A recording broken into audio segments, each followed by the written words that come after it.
Big boss season 8లో nominations అయితే ప్రారంభమయ్యాయి. ఇక నామినేషన్స్లో భాగంగానే హౌస్మేట్స్ వాళ్లకు నచ్చని మరొక ఇద్దరు హౌస్మేట్స్ని నామినేట్ చేస్తూ వారిపై రంగునీళ్లు పోస్తూ వాళ్ళ నామినేషన్స్ని పూర్తి చేయాల్సి ఉంటుంది. ఇందులో భాగంగానే మిగిలిన హౌస్మేట్స్ అందరూ కూడా వారికి నచ్చని కారణాలు చెప్తూ హౌస్లో ఉన్న మిగిలిన కంటెస్టెంట్స్లో ఇద్దరిని నామినేట్ చేస్తూ వాళ్ళపై రంగునీళ్లు పోస్తూ ఉన్నారు.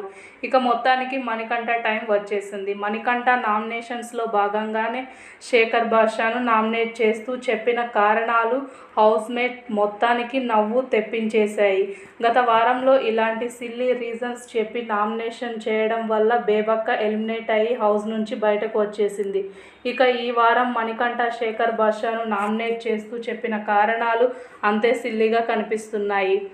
పండుగ రోజు నాగార్జున పంపించిన స్వీట్లు, అదేవిధంగా ఆదివారం రోజు గల్ఫ్ కలుసుకున్న స్వీట్లను అందరూ షేర్ చేసుకోవాలి. అలా షేర్ చేసుకోగా మిగిలిన స్వీట్స్ని శేఖర్ భాష దాచిపెట్టాడని, ఆ స్వీట్స్ తనకు ఇవ్వలేదని రీజన్తో నామినేట్ చేయడంతో ఇక పక్కనే ఉన్న యష్మి, నిఖిల్ అయితే నవ్వు ఆపుకోలేకపోయారు. యష్మి నిఖిల్తో మాట్లాడుతూ, వీడేంటి నిఖిల్ మరీ ఇంత కామెడీగా లడ్డు కోసం నామినేట్ చేశాడు, చాలా సిల్లీగా అనిపిస్తుంది అంటూ నిఖిల్తో చెప్తూ ఇద్దరు నవ్వుకుంటూ ఉంటుంటారు.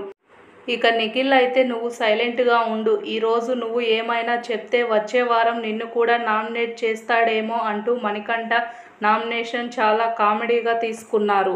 అంటే వాళ్ళనే కాదు మిగిలిన హౌస్మేట్స్కి కూడా మణికంఠ చేసిన నామినేషన్ అంతే కామెడీగా అనిపిస్తుంది. అసలు మణికంఠ శేఖర్ భాషను నామినేట్ చేస్తూ చెప్పిన ఈ కారణం సరైందని మీరు అనుకుంటున్నారా? దీనిపై మీ అభిప్రాయం ఏంటో కామెంట్ చేయండి. అలాగే వీడియో మీకు నచ్చి